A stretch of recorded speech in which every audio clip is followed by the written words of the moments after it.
crowd. All right, Jerusalem, I know you guys have waited a long, long time. Ladies and gentlemen, Louis C.K.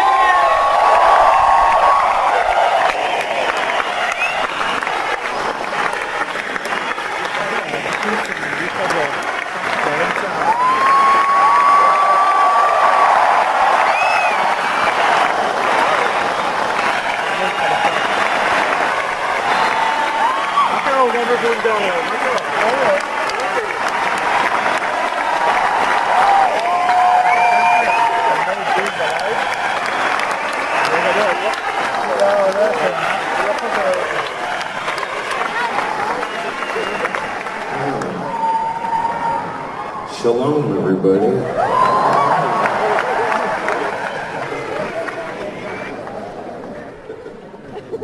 Very nice to be here. Thank you. Thanks for being here and coming to the show. If none of you bought tickets, I would have just not come. So, thanks for bringing me here. I had a great day in Jerusalem. I saw 2 dead cats. I doubled my dead cat sightings for a lifetime in one day in Jerusalem. Yeah, I've never been here, and of course we hear a lot of things about here. Back in America, we hear all kinds of shit that it's just fucking crazy here, and it's tense, and it's too much. That's what I hear. But then you come here, you walk around, and you find out that it's fucking crazy here. It's tense. And it's too much, man. It's too much. It really is.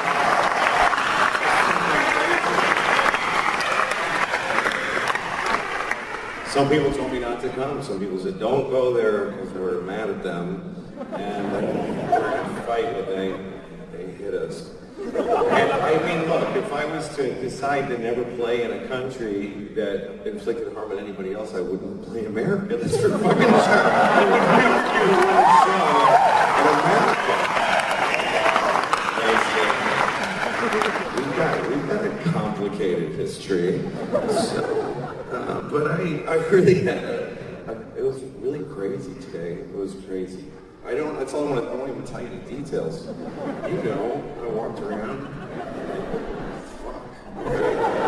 So, alright, maybe don't, not there, no, okay. That guy's wearing a Cubs hat. That's probably alright to walk where he is.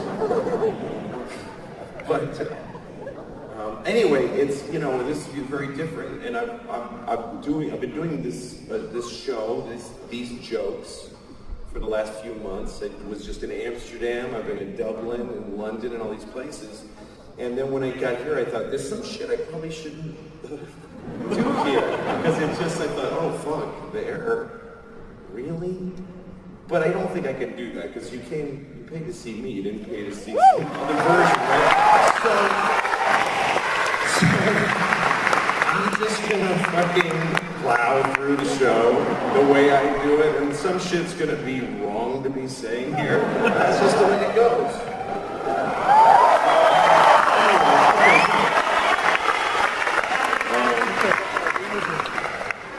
So the thing about the fucking Jews. I'm just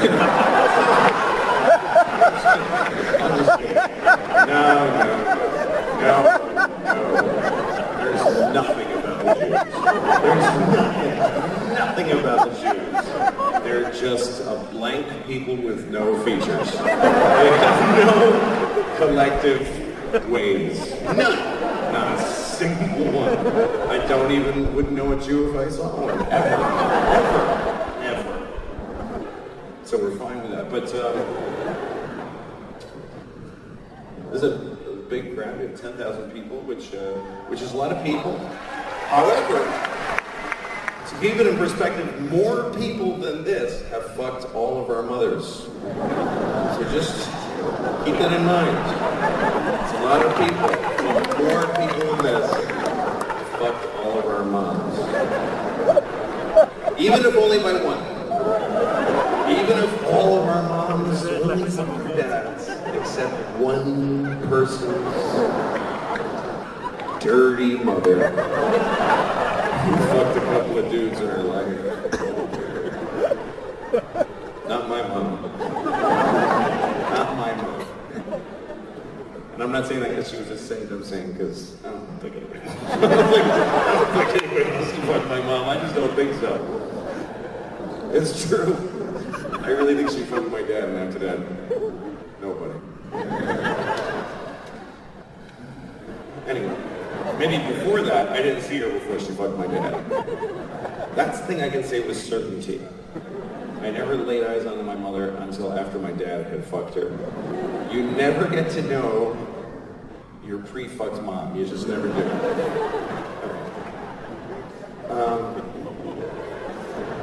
Today was a very lovely day. I don't like a nice day, personally. I don't. I like a shitty day, because a nice day puts pressure on you to do shit. I like a shitty day. I just go like, I would totally be out there. I would be helping folks. And I took a long nap today. I took 2 or 3 naps, actually. I take a lot of naps. I love naps. They're my favorite thing. At least they're big. Well, yeah, you like naps. For me, are better than sex even, because sex is great, but sex is complicated. I never had a nap where I was like, why the fuck did I do that? That was stupid. Oh, shit. Can't go to that restaurant anymore, that's for sure. And a nap is always 100% successful. It's not much. Here's what I love about naps. A nap is like you get to kill yourself and take it back. How great would that be? How much do you wish you could just be like, I just want to fucking kill myself right now, but then I want to do other stuff after. Suicide is a shocking notion for younger people. I'm 48, I'll flip through the brochure, I don't know, I'll consider it. It's on the table. People say like, well, you shouldn't, like when you go to a therapist, they ask you very carefully your first day, have you had thoughts? Suicide? And I'm like, yeah. So, that's the fucking question all day. I mean, the human race is made up of people who didn't kill themselves today. That's who's here. Are people who are barely choosing to keep going. It's a daily choice. Life is a choice. You don't have to fucking do it. Get the fuck out. That's why I hate vampires. I know they're not real. But I hate vampires. Because they're annoying. Vampires always complain about their immortality. They're always like, oh, you don't know what it's like to live for centuries with no peace. Dude, go outside in the sun. Or shut the fuck up. You can go outside. Well, yeah, I thought so. Go outside.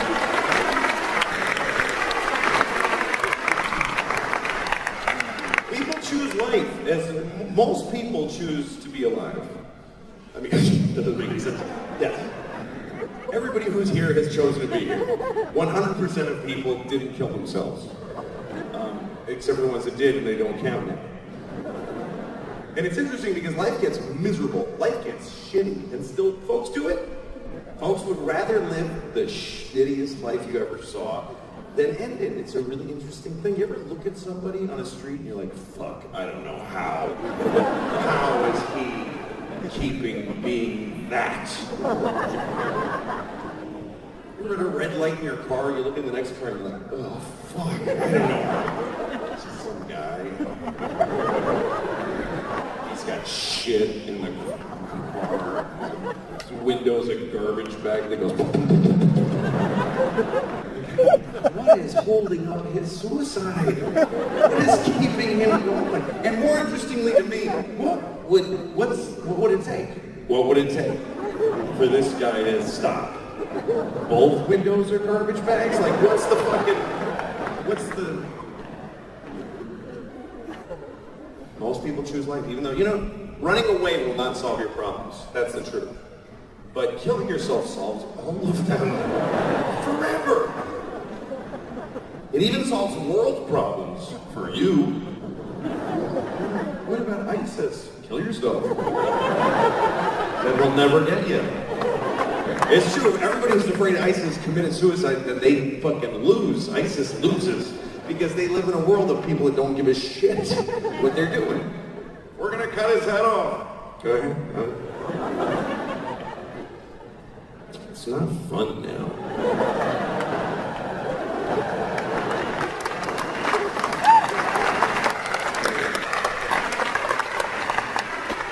I think the worst part of being beheaded, I think the worst part of being beheaded is that you look really stupid right after. I think that's the worst part.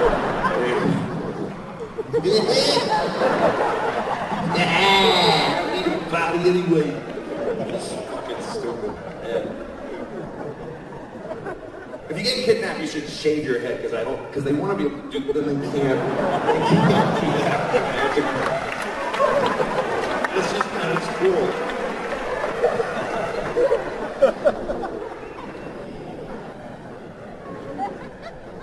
Anyway, life is a choice. I have 2 children. That's a choice. It's a choice to have kids. You don't have to. You can not have them. And then after you have them, you don't have to keep them. You don't. I choose to be a father every day. I could stop. I could walk out. I could drown my kids in the tub. I could do that. Every day is a day I don't drown my kids in a tub. Every day. I'm not saying that I fill it up and then go, nah, and then drain it. I'm just saying that it's a daily choice. I've thought about quitting being a dad. I've even decided to. Like, I'm making breakfast for the kids 6 in the morning, and this one comes over. And she goes, I don't know where my books are. And I looked at her, and I thought, this is my last day. I'm going to feed you and take you to school. That's the end of our relationship. And I felt so good. It felt so fucking good. And it got me through the rest of the day, so I kept going. I wish I was a better person because I'm a father. When you don't have kids, what's the point of anything? I don't know. Just fucking maraud and kill and steal and when you're not. But when you have kids, you want to be a better person. Because I wish my kids had a better person as a father. That's the way I always think. Although they don't know me. They know me as their dad, but they don't know me. Who I really am is none of their business. Seriously, if you're a parent, if you're a good parent, your kids don't know you. They just know that party that, hey, you hungry? That's it. That's all they have to know. Kids don't know their fathers. Ask any kid, what's your father like? He's tall and he has the keys. It doesn't matter. I do have rules in my house, but they all pertain to my behavior. Like I have a rule that I don't curse around my kids. I don't use bad words around my kids. That's the rule, but it does happen sometimes I break the rule. In a tense moment or something stressful, you know? And you say something you wish you hadn't said. Like the other day I was making dinner for my kids, and I gave my daughter a bowl of soup, and I said, here's your fucking soup. But you can see how that was stress. You can see how that was a tough situation. My kids are really smart. They're smart. We were listening the other day to the radio. During breakfast, we're listening to public radio because we're better than other people, so we listen to public radio. It's a smart. And they had the news on the radio had this story about, I don't know what it was about, but they kept using this phrase. They kept saying 9/11 deniers. And my daughter said, they kept saying it, 9/11 deniers. My daughter said, what is that? And I'm trying to explain to her, like, well, it's people that think September 11th was a conspiracy by the government, or that it didn't really happen. And she said, oh, I thought they were saying 9/11 deniers. She thought they meant 9 people who just ain't buying this 11 bullshit.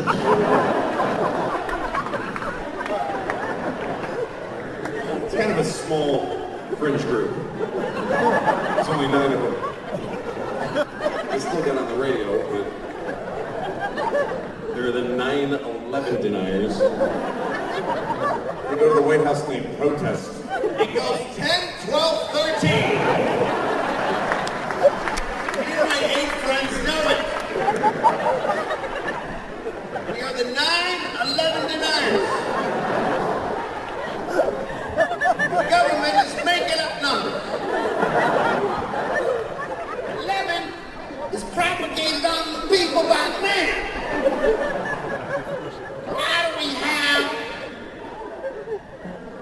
13 and 14 and 15, and we do not have a 1 team. The government stole 1 team and 2 team, gave us some bullshit. Brought 11 and 12. Now the fucking lying bitches.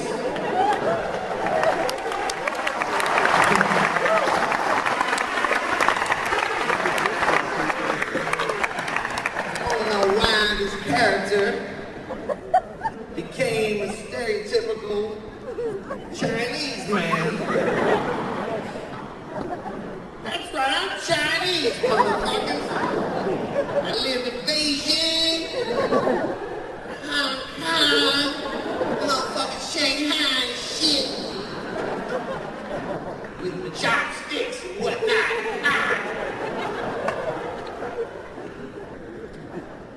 Stereotypes are very harmful. But the voices are still funny. It's kind of hard to reconcile. I grew up in the 70s and there's always funny racial stereotypes. And I laughed because I like the voices. And then I found out they were offensive. I couldn't laugh at them anymore. I used to do it for my daughters when they were little because they didn't know it was bad. I wouldn't say I was doing a race. I would just do the voices. They liked them. Daddy, do the friendly man again. You want me to do the friendly man? We love the friendly man. We love little white girls too. Let's have some friendly. Don't tell you teach about the friendly man though. Imagine liberal teachers get bubs.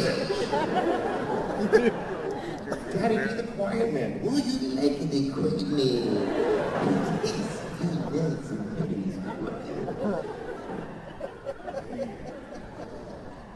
Yeah, my kids are pretty brave. My daughter was doing her homework the other day at breakfast, which pisses me off because that means you fucked up doing your homework at breakfast. But she started asking me questions, and I got insecure because I wasn't a good student. She said, "Who is Achilles' mother?" And I said, "I don't fucking know that, honey. I don't know who Achilles' mother is. Don't yell that if you know it, please. Nobody wants to hear it. If ain't plant cheese or whatever. Nobody cares what you know."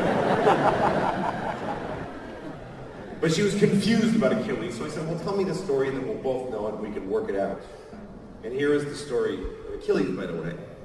Achilles, when he was a baby, his mother, who was a goddess, dipped him in the river Styx, which was the Hades, the land of the dead. And when she dipped him in the river Styx, that made him impervious to harm, because it was magical water. But she held him by the heel.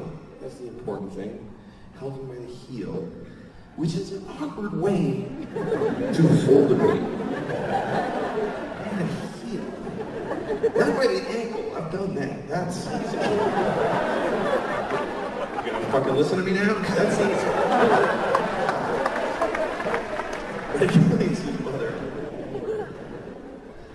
Try holding a baby by the heel and dipping him in a river. You will never see that baby again. That's how to get rid of a baby. I lost the baby in the water. Trying to wash him in the river and he fell in. I'm sorry, Miss Achilles, I lost your baby. You told me to hold him by the heel. You stupid, he slipped.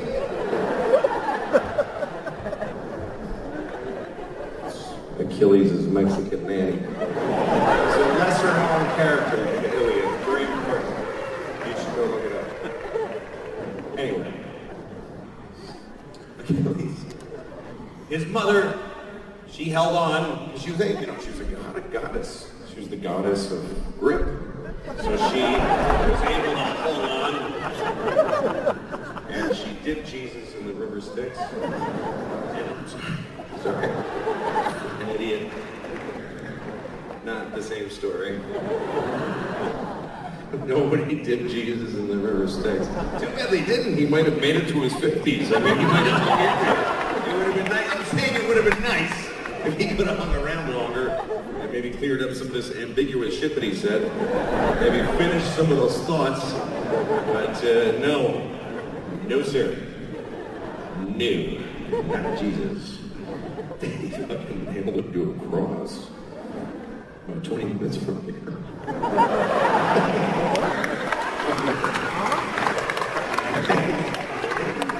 Man, I never quite, nobody quite got over that, but nailed him to a cross. Pew.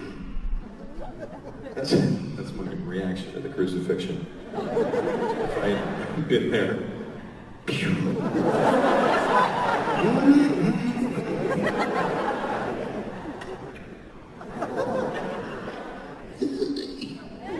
They nailed that fella to the cross.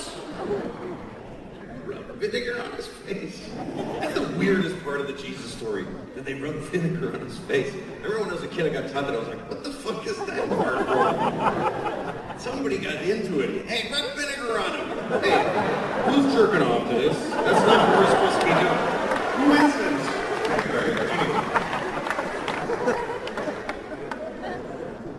Achilles' his mother held him by the heel, dipped him in the river Styx, which was like a shield. He would never be hurt again, except for on his heel, because that's what she held him by, so the water didn't get on the heel. Apparently the river Styx was kind of really literal. It was a chemical thing. So his heel was vulnerable. That's where we get Achilles' heel from. Everybody's got their Achilles' heel. Achilles' heel was his heel. He had the first one. He had the first Achilles' heel. He's probably the only dude whose Achilles' heel was his heel. Most people's heels, it's just annoying, but for him it was fucked when he got his heel shot. That was it. Anyway, my daughter told me this story, and then she said, I don't understand why his mother didn't just tip his heel after. I mean, she's so close to him. You're right there. You made the trip to Hades. And I thought, that's pretty smart. And then I thought, you know what the story of Achilles really teaches us is that if you're a parent, it's whatever you do, it's never enough for these fucking kids. It's just not enough, is it? It's still going to be your fault. How much more can a mother do for her child? She took him to hell and dipped him in a fucking magic river. And then later he gets shot in the heel and he's like, Mom! That's a lot, Mom! Achilles, what's wrong? My mom didn't dip my heel. She's so stupid. Maybe if you didn't pick a fight with the whole fucking planet, you did. She gave you you could have worn a shoe and just stay out of trouble. But you fucking put on sandals and sword fight with people.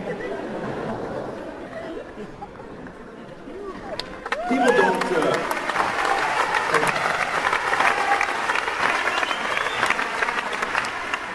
people don't respect their parents. People use their parents. Even later in life, even people who have parents who are suffering, when they talk about their parents suffering, it's always part of their own story. Like, you know when you hear an interview with an artist, and they're like, my mother was in a wheelchair, and I feel that's what gave me the strength to play the tuba for the world. Fuck you, that's your mom's story, not yours. I was talking to this person who was really annoying once, and he was talking about his mother. He's like, my mother's very important in my life. I realized recently that she's getting old, and it's like freaking me out because, like, what if she dies? Like, I don't think I can handle my mother's death. I was like, well, you should kill yourself because that's the only way to be sure to handle your mother's death. It's like, I'm not gonna kill myself. Guess you don't love your mom that much, then. I saw a football game, and one of the players, he scored a lot of shit, so they talked to him, and he was very emotional. He said, my mom died last year, but I know she was watching my game from heaven tonight. And I thought, dude, why don't you leave your mother alone? She's dead. When is this shit over? When is being a parent fucking over? Even after you're dead, you have to go to their games still.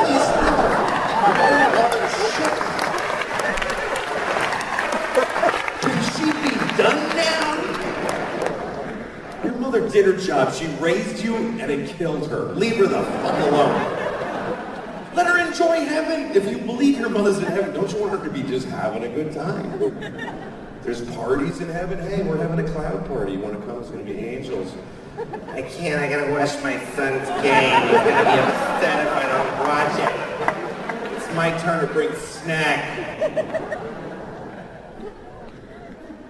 I just think that when people die, they did their jobs. You should forget them because it's not fair. You know, like when you see a couple that's been married for many years and then one dies and the other one, you know, like an old couple. Like they've been married for 60 years, that kind of couple. Where whenever everybody hears how long they've been married, they get, oh, everybody's excited. They get applause based on the math of their lives all the time. You know those kind of couples? How long you've been married? 60 years. Oh! Isn't that wonderful? How do you know? You just know how long it's been. For 60 years, every morning he tells me I'm a piece of shit. Isn't that wonderful, everyone? You know that kind of couple, they got married 60 years ago in black and white in some fucking place now. They just walk slow together somewhere nobody walks.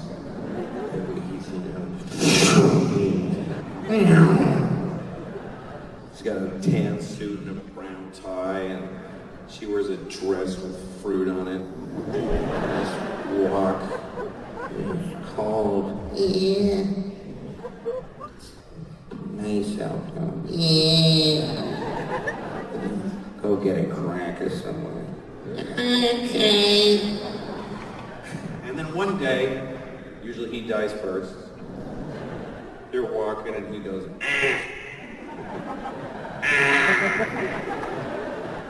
Richard! Richard! and he dies.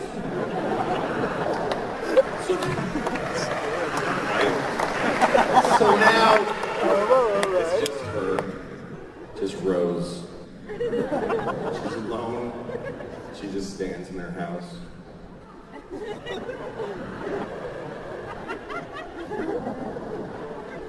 Once in a while, somebody has to go get Rose to go to the wedding. Somebody's got to go in her house. Hey, Rose. Oh, fuck. Hi, Rose. Nadine's getting married, remember? Doesn't matter, just come on.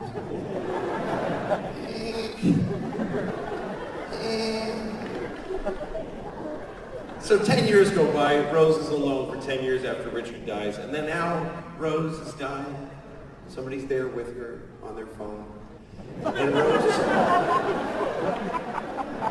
Rose says, well, at least now I get to be with my Richard forever. Where do people get that idea? I looked it up. No religion teaches that when you die, you get to ruin heaven for your dead spouse. Doesn't seem fair. Because Richard's been dead for 10 years. He's been in heaven for 10 years. And somebody comes up to him, hey, your wife is coming.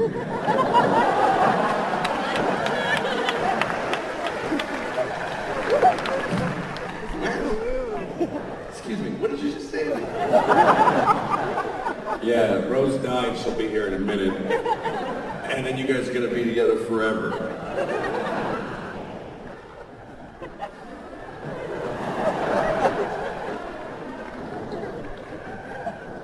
I was married to her for 60 fucking That's how I got here.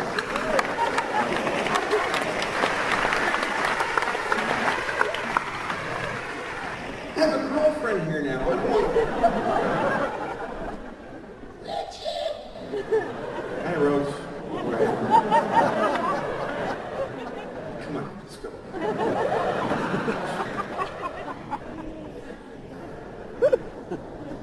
Marriage it's a tough thing, being married. Marriage is hard. I was at a wedding recently. I went to a gay wedding. I've been to a lot of gay weddings, which is not true. But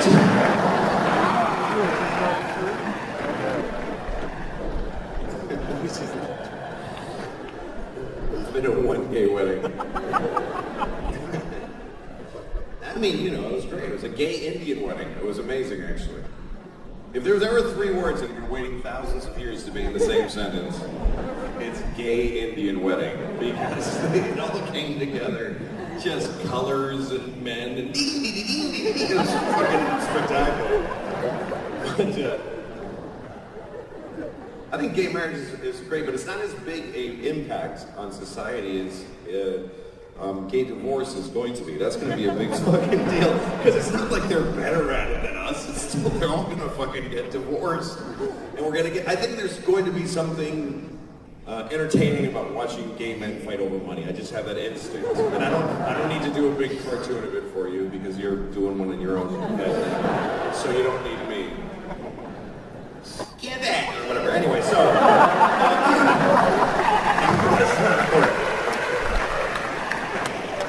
But I've been to one gay wedding, and I've been to really two weddings, ever. Mine own and the gay one. And the one that shouldn't happen is mine. Because we got divorced. It was shitty. It was awful. But that's, everybody's in a shitty thing. That's the way life is. You're either alone or you're in a shitty thing. You're with somebody in a, fuck. I mean, that's as universal as life gets. You're either by yourself or you're in a thing and you're like, oh, god damn, I can't fucking, I don't know, I can't get out, I can't get in, it's fucking awful. The only thing that can console you is that everybody's the same. You look at other people, you're like, they're so happy. No, they're not. No, they're not. Ask anybody, hey, how's it going with Monica? It's going great. Ask him 3 more questions, he'll start crying. Any 3 questions. You guys get along? Yeah. Yeah, you like her parents? Yeah, I like her parents pretty good. Does she like your parents? I mean... It's hard because my mom's really important to me.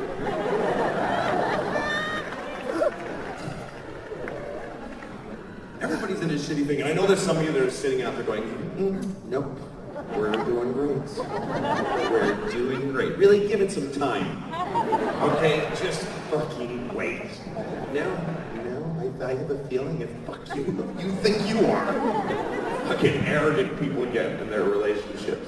It's never gonna get bad. That's like watching a horror movie, and in the first minute you're like, I guess they'll all be fine. It's just the way it goes. And people protest, yeah, but we really love each other. Yeah, well, love plus time minus distance equals hate. That's just the way that goes. That's just the way that goes. It's inevitable. If you love somebody and they love you, you're fucked. I mean, it'll be nice for a minute, and be happy for that. You have to be respectful of love. You know, if you expect it to last, you're just being an asshole. People get amazed. I can't believe that a butterfly died because I shot it in the face. Like, why would that happen? Love is a fleeting, temporary thing. It's like one of those people that have wands with soap, and they make a bubble thing, and it goes, and everybody goes, and then he goes, shit. That's it. That's all you get.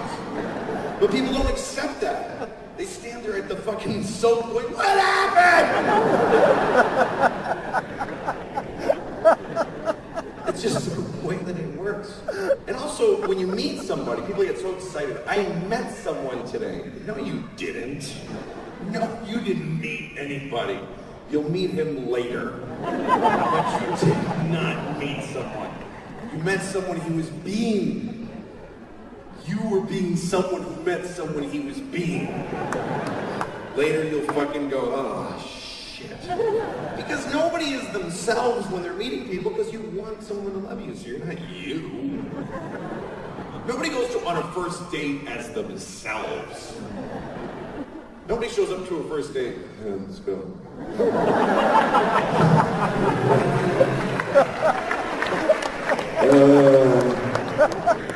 Fuck, I feel like shit. I'm just fucking tired, you know?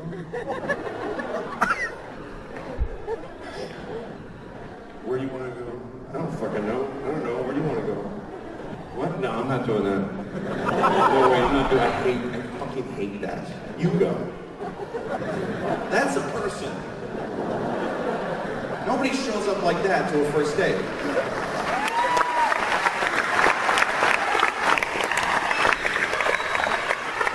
People show up to a first date as something they couldn't possibly sustain. Just an impossibly crisp.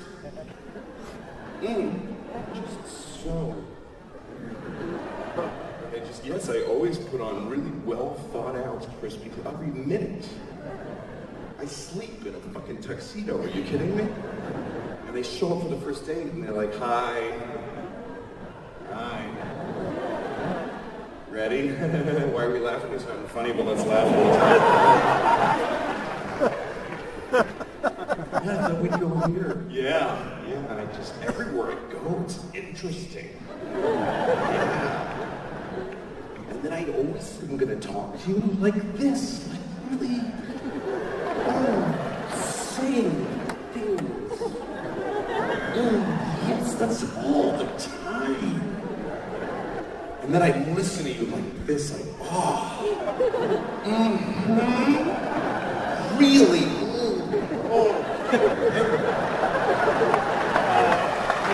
yeah.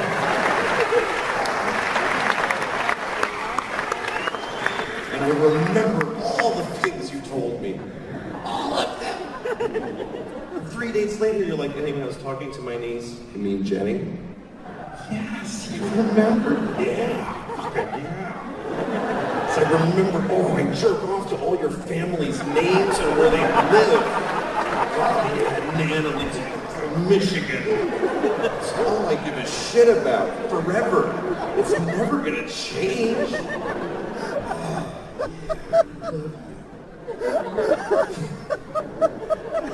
I'm not saying don't do it, by the way. You should.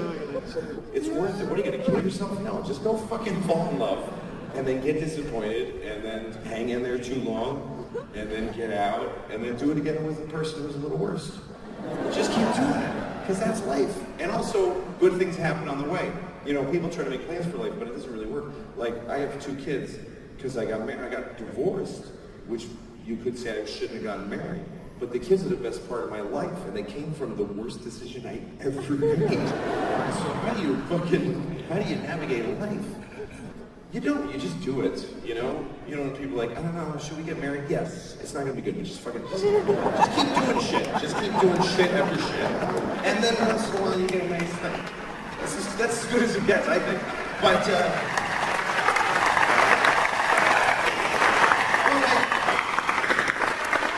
people try to figure life out, like, when should we have children? You just don't know, because you don't have them yet. You don't get to plan shit, because you don't know what it's like yet. People that are young couples that have decided to have children, they just sound dumb, because they don't know what the fuck they're talking about. They're like trying to decide, should we have those ghosts over for dinner? And what should we serve them? You don't fucking know. Young people are always like, we've decided to have kids because we decided now is a really good time. You're not gonna have kids now, stupid. I hope everything stays just like this for a year, because that's how long it's gonna take to actually have. It's not like you go, we should have kids. Yeah, here we go. You can't. Me and my ex-wife had kids. I mean, when she was my wife, we didn't break up and then have kids. We had kids because she really wanted children, and I just didn't want to get yelled at. That was my problem. It's true. She was upset. She was yelling. I was like, okay, yeah, let's do it. It's so crazy that a human exists because I just had a weak will. Like life sprang from. Okay. I also thought we won't get pregnant. That's what I thought. It'll take a while. Because everybody I knew was struggling to get pregnant. They were going to special doctors and putting their sperm in a canister, whipping it around at the speed of light, washing their vagina with yogurt and squatting over a berry bush to bed. It was scheduled. It's 4 o'clock, fucker, right now, and put her legs up. All that science and no kids, they can't do it. There's only 2 ways to have kids. One is fuck your wife in her naked pussy. Just fuck her. Just go.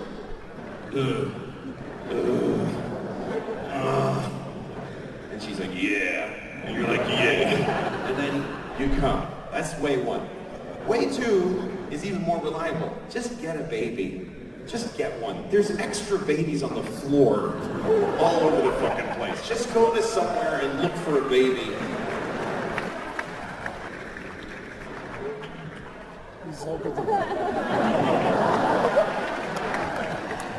But my wife wanted one that looked like her, so I said, okay, we'll make one from scratch. So we had sex with the intent to have children for the first time, and she got pregnant right away. And I knew it while we were fucking that she was getting pregnant because I came a lot. It was a lot of cum. I was like, oh shit. I just really upped my odds just now. I shot a lot of dice into this lady. There's probably a 7 in there somewhere. It was a lot of cum. I mean, it was a human amount. It's not like I was coming and she's like, extraordinary event.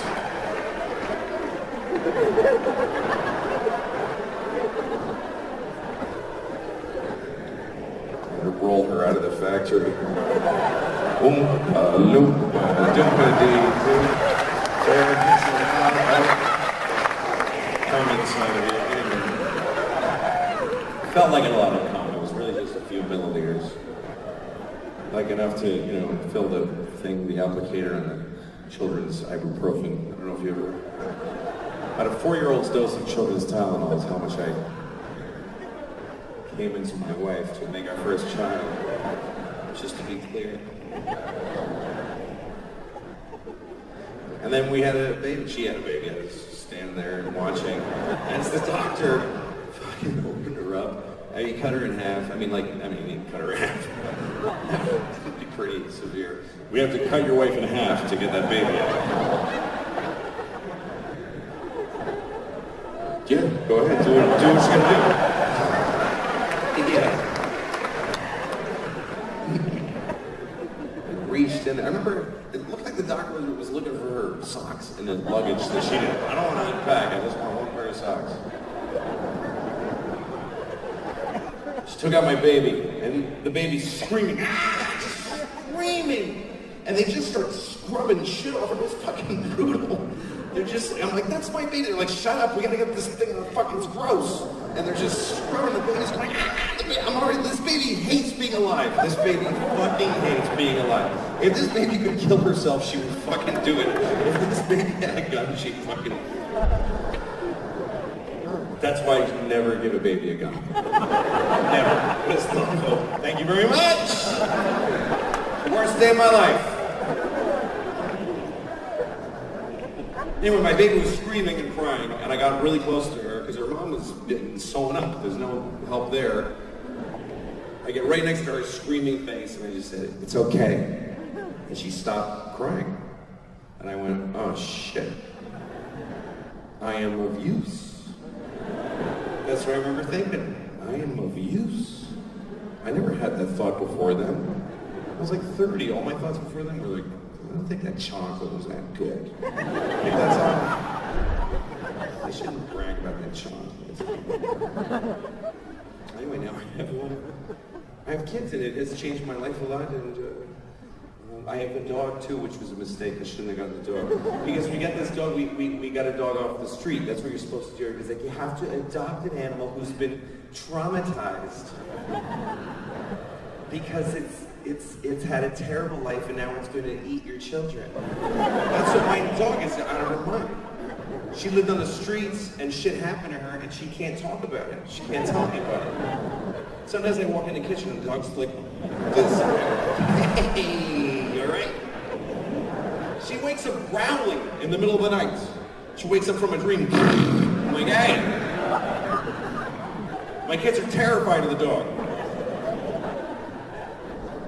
So I took the dog to the vet, and I asked the vet, what do I do about this? And the vet said, listen, I think there's something you need to consider. And I was like, please be telling me I have to kill this dog. Please be a doctor saying I have to destroy this animal. But she didn't. She said, you should give the dog Prozac. That was like, really? She said, yeah, it actually works. It calms her right down. And then she said, I think you should think about it though very carefully. It's a big decision, so go home and think about it. I was like, put 4 in her asshole right now. Just put 4, whatever the fuck you're talking about, in her asshole. Give it to me, I'll do it. I don't care what the dose is. 4 sounds good to me. You know, shit was happening in her brain. Give her heroin. I don't care. Just shoot her. It's a nice dog.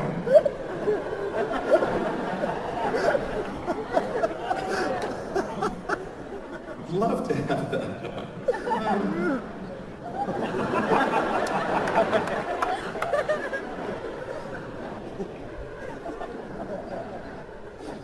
I used to love dogs. I used to get upset when I heard things are happening to animals. Now I don't give a shit. I'm 48, I have 2 kids. My circle of concern is tightening every year. I have 4 nephews. I don't love any of them. I just don't. They think I do. That's all that matters. I fucking don't. But animals, I used to really care. You know, like when I'd see one of those ads on TV.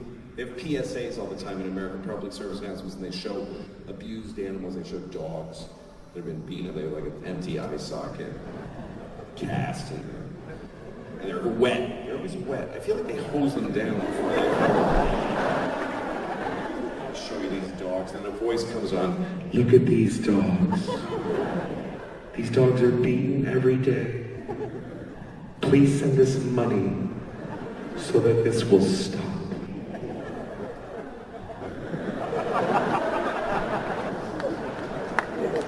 Are you beating up the dogs?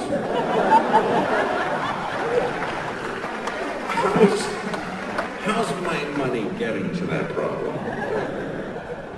Don't worry about it. Just send us a few bucks, and the dogs will feel better. Sounds like you're beating up those dogs, and then filming them and asking for money, which is a pretty good idea. It is. It's a bad thing to do, but it's a good idea. A lot of things are both. They always have those PSAs on TV where they like show you a statistic. It's very shocking. Every 10 seconds, a child is kicked in the snatch. Really? Every 10 seconds? There must be a pause in the action occasionally. Like at 4 a.m. Was it a little bit fewer? Or they show you that guy, this one PSA I saw recently, he's a very sad-looking man. And he's holding a little sign that says, yeah, sure. And he says, this is the text that killed my daughter. Because somebody texted, yeah, sure, and then ran over his kid, which is horrible. Although, maybe they were responding to a text that said, can you please kill that kid? And he went, I'm not saying it makes it better. I'm just saying we don't have all the information. That is the sum of what I'm saying. But,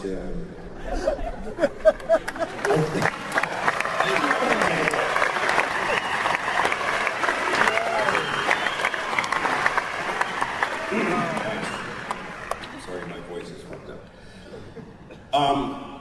Yeah, so, you know, life is a bunch of choices, all that, I already said that. And some of them, you know, like when I was a kid, when I was 12 years old, I discovered girls. That's a big moment in a little boy's life, when you go from just like race cars, and like today, okay, I ran by a bar mitzvah that was like on a corner. It's just running, and there's some people gathered, and there's a guy with a microphone, he's going, he's singing. And I'm like, is that a bar mitzvah? This is traffic. This is a bar mitzvah. This happened today, I swear to God. And there's this kid standing, this fucking kid. And the guy goes, so now he's a man. And I was like,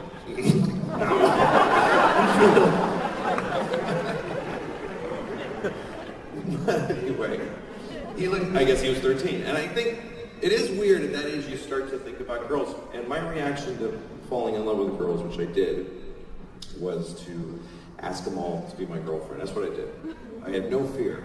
I would go up to the most popular girl in school, you want to be my girlfriend? And she's like, no.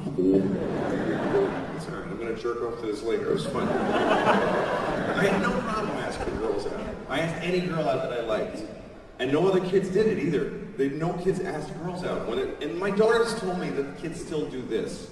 The boy asks his friend to ask her friend to ask her what she would say if he asked her out. How do children just know how to do this complicated, like Elizabethan parlor thing? Please inquire after me. Were I to request her presence, what would be her answer?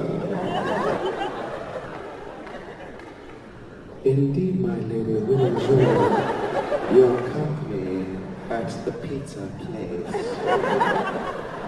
And that as well. May I finger her? You are both, sir, and you may.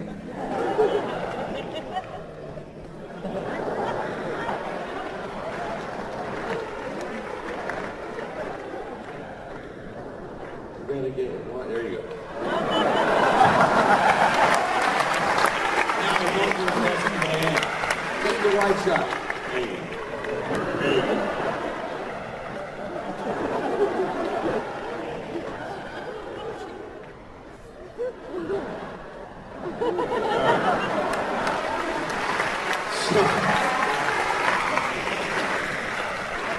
I asked a lot of girls out, and they all said no, until I was in 8th grade, and I asked Rachel to the dance, and she said yes.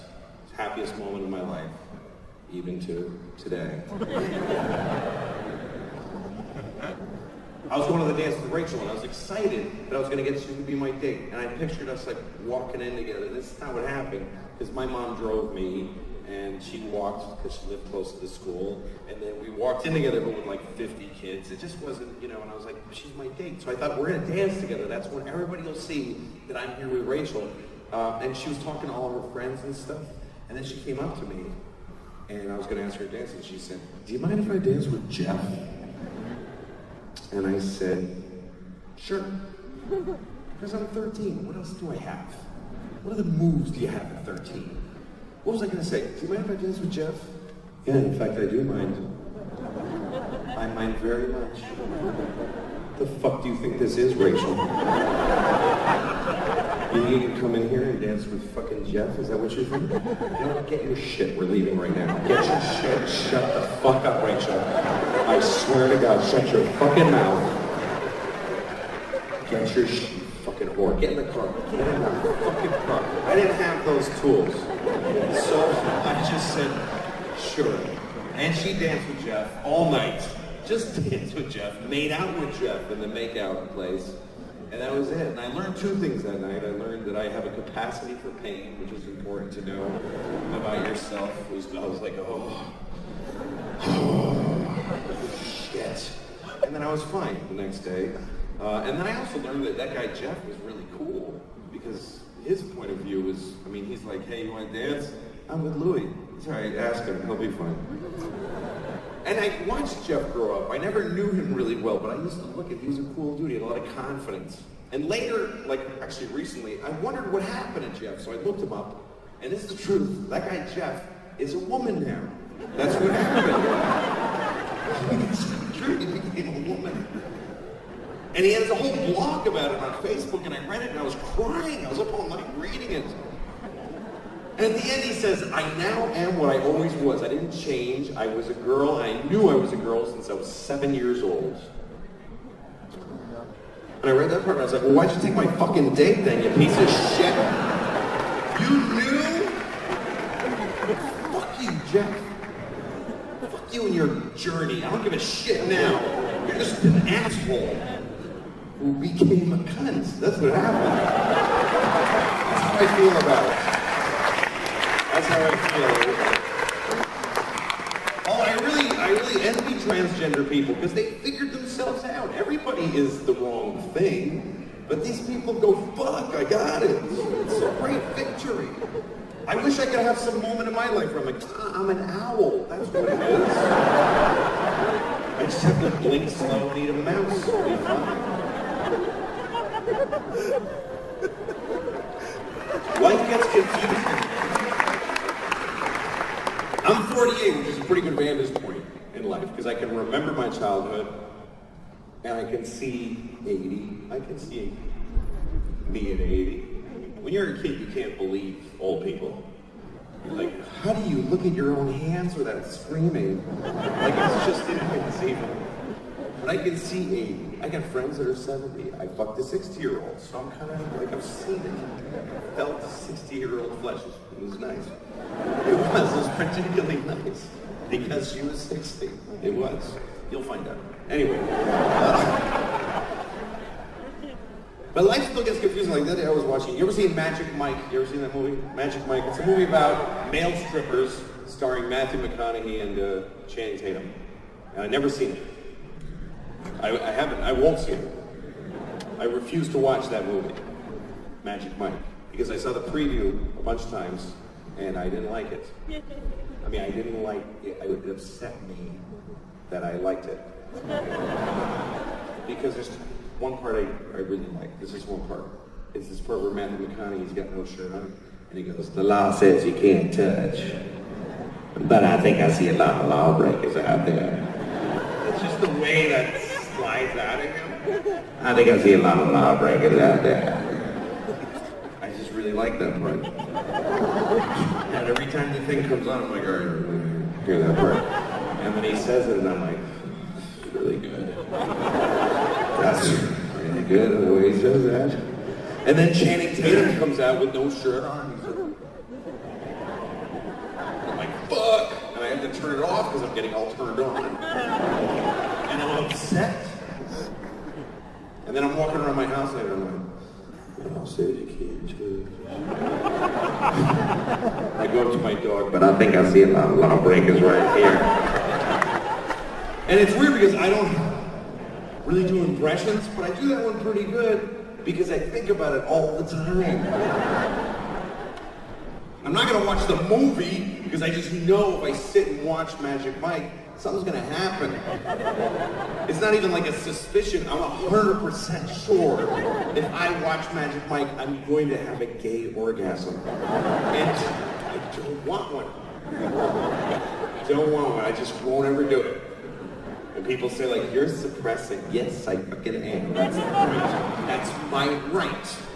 Because that's about me. I wouldn't discriminate against someone for being gay, but I have every right to discriminate against my own possible budding homosexuality. I have every right to just push it down. Like it's a dude I'm trying to make lonely.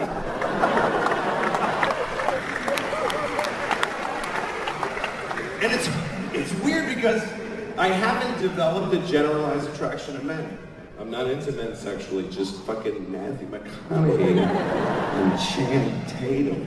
Shit. Those dudes? Fuck. I think what it is I'm only gay for the best. I'm top shelf gay. I'm not retail gay. I'm not off the rack gay. Because I'll try the best anything. There's a lot of things that I don't like, but I'll try the best. Like I don't drink cognac. I don't like cognac. But I never tried the best. Like if I went to someone's house and it's like a fancy house with a library and pool tables, you know? Like a villain if you're hanging out at a villain's house. And he's like, would you like some cognac? No, I don't like cognac. Well, this cognac was 500 years old, 300 years ago. It's very rare. It's valued at $7,000 a glass. Yeah, I'll try that.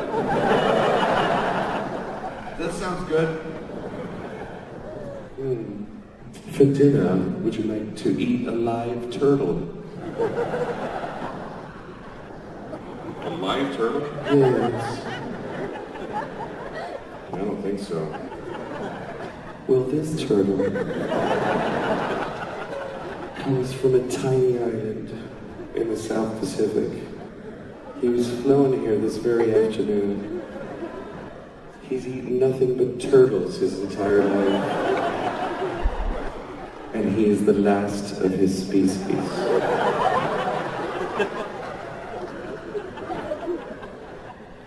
Can't wait to eat that fucking turtle. Oh my god, damn it. I'm so excited to bite off his screaming face and end his people with my mouth. You have excellent taste. After dinner, would you like to suck a man's cock?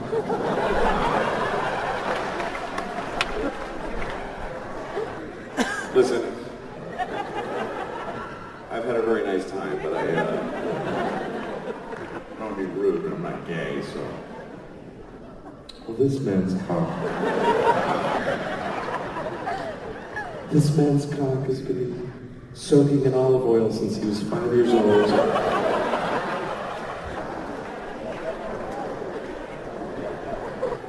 And he has eaten nothing but penises his entire life. This man's cock is extraordinary. It is the greatest cock in the history of mankind. And if you want, you can suck it.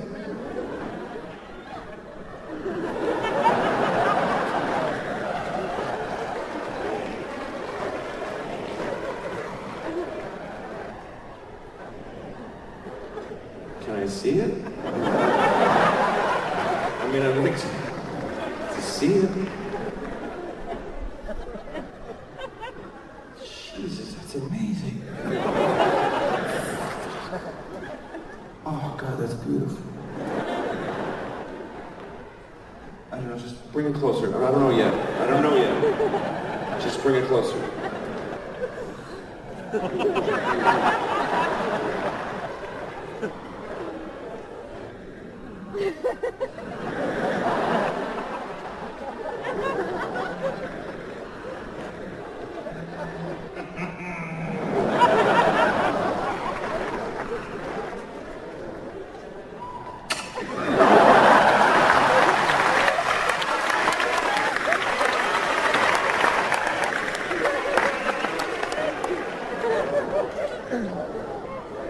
I think at that point you put it in your mouth at least, right? I mean, if you're this close to the greatest dick ever, and you just don't know if you want to suck it, put it in your mouth and then decide. Just so you have all the information. Just, you know what I mean? Just for a little 20 seconds. Yeah, that's too long, right? That's a long time. Think about that, 20 seconds. 20 seconds is a long time to have a dick in your mouth that you're ambivalent about.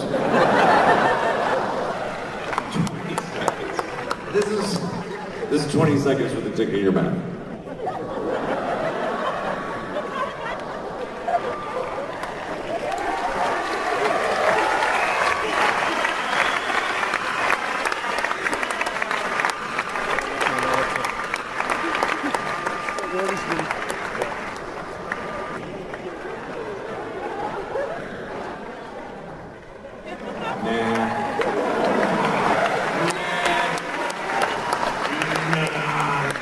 I'm not gonna suck that dick that was in my mouth all day this time. I really don't like penises. That's my objection to being gay. That's why I'm not gay, because I don't like dicks. I don't like men are fine. I'd like to have a boyfriend. That would be nice. Every time I hear somebody say my boyfriend, I'm like, I want a boyfriend. I'd like to have a boyfriend, a big tall boyfriend. I get to wear his jacket. It's always big on me. Boyfriend's jacket. I'd like that. But in order to get the boyfriend in the jacket, you have to have a big cock shoved up your ass. That's intense. Oh, I hate this much. This is my least favorite part of my boyfriend. I don't like dicks. I never did. I always hated penises. I hated my father's penis. His first penis I ever hated. was my dad. Because you gotta see your dad's dick all the time. When you're a kid, you go to a restaurant, you gotta pee right next to your dad. Or you go to a ball game, if you go to a stadium, it's just a trough. And the men just stand there. And the little boys are down here, and the dicks are eye level. They're just awful, hissing dicks in both directions like a chorus line. And my dad's horrible dick was right here. My dad's Mexican, too. It's true. My dad's Mexican. I'm not. I'm not Mexican. Just because some Mexican fucked my mom for years doesn't make me Mexican. It just makes her a whore. Anyway, my dad's, he had a Mexican heart, just Catholic, uncut, fucking tapered, awful, organic, free-range Mexican dick. It was just like a farmer's market turnip that somebody just, and the pee sprayed out of it. I'm like, Dad, open your dick before you pee out of it. It's like you're pissing out of the corner of a pillowcase.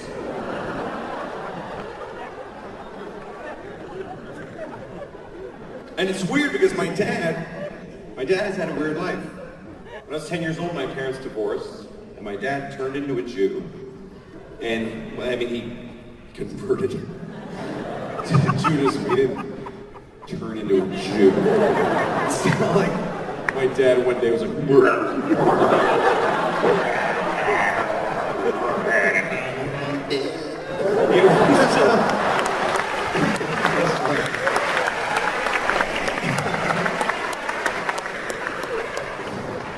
I've been waiting all year to do that here, Lee. I'm so happy to finally get to do that here. Anyway.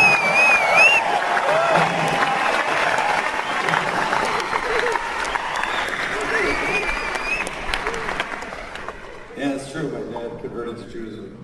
He was 35, and I was 10. And I remember I had friends that are Jewish, and they all had little clipped dicks. Trimmed. Neat little penises. And then I remembered my dad's alligator claw of a dick.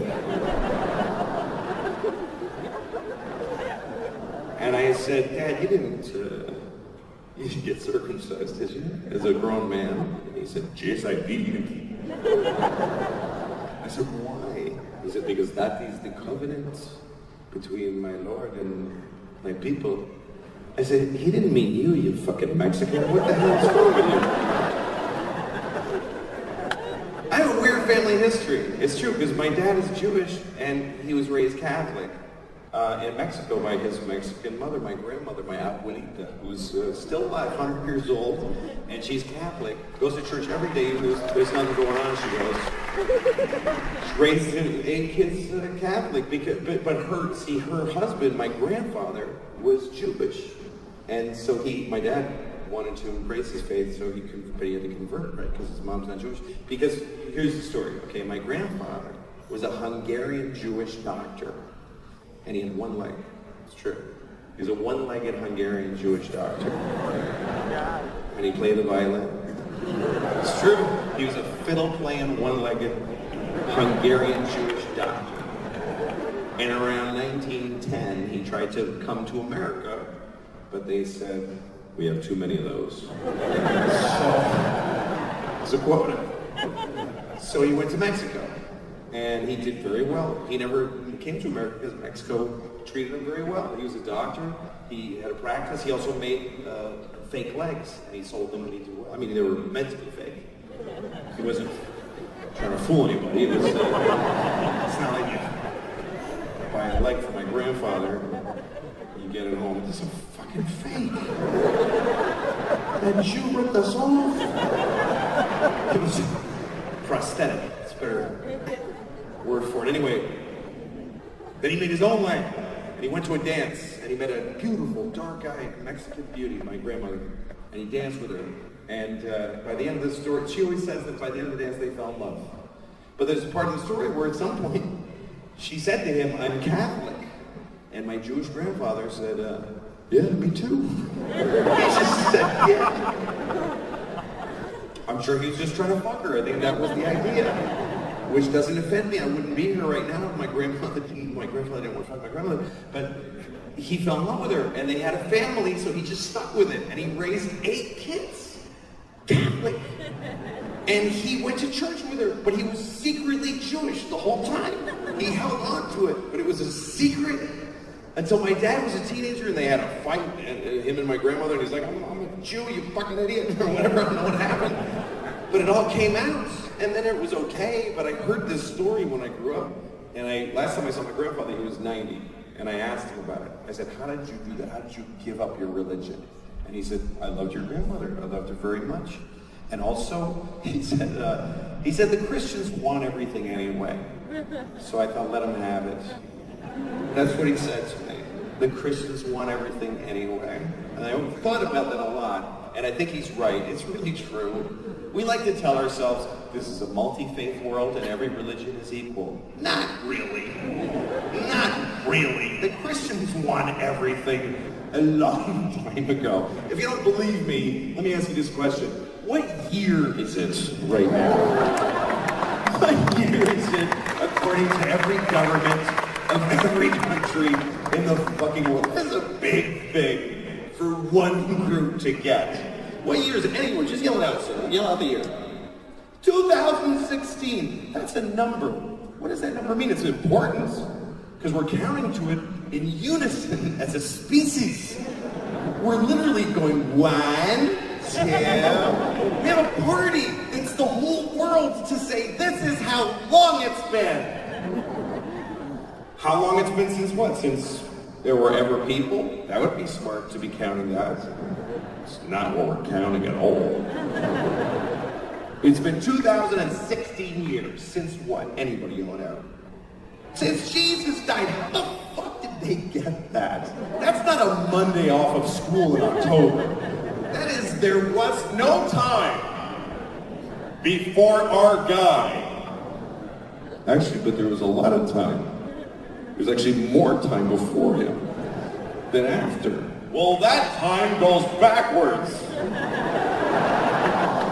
And everybody said, sure. How the fuck did everybody just go, yeah. Yeah, we'll all use that system. Let's count most of history backwards. It drives me crazy when I see a scientist who looks very atheist and he's like, this rock was from 600 BC. What the fuck are you doing? Because it's a global thing, the whole world. Every time I watch New Year's Eve, they always show New Year's around the world. And they show like a little tiny island south of Australia. And there's people there that just wear grass and they don't have clocks. But they're like, Belinda 2016. And it goes around the world. Oh, it's 2016 today. And it goes around the world. Death to all Christianity in 2016. And it goes around the world. The Jews are quietly keeping track. It's really 5,766, but we don't have, we're just keeping that for us. So when we snap out of it. But that's our thing, it's okay. I'll write yours on my check, it's fine. I don't want to make a thing. What about Chinese New Year? Okay, next time you're doing your taxes, put a little picture of a monkey where the year goes. Just write monkey and see what happens to your funds. It is the year of our Lord, 2016, Jesus-y o'clock on the nose. And it's crazy because they made it up after most of the years had happened already. Somebody went, that's what those years were from now on. I mean, you know, right? Like, some people don't seem to know that the year 3 was not the year 3. During the year 3. Nobody back then was walking around, hey, what year is it? It's 3.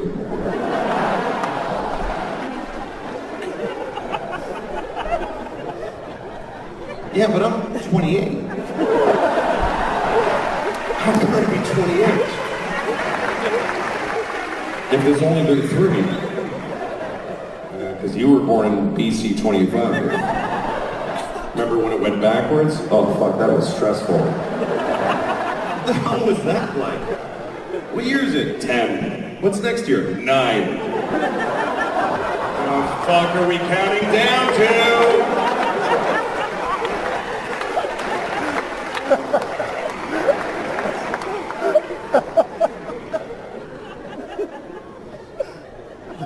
Well, this was really quite a singular experience for me to come here. So thank you very, very much.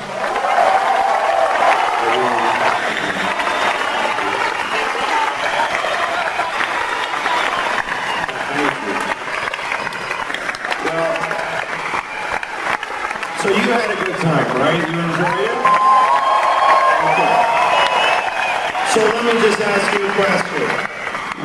a question. How many people here, by applause, had in the last month at least one really shitty day? Just by applause. Okay. That's about 100% of you. But tonight we had a good time. So that just goes to show you, don't kill yourself. Thank you for coming, and please get home safe, and please be kind to each other. Good night, thank you.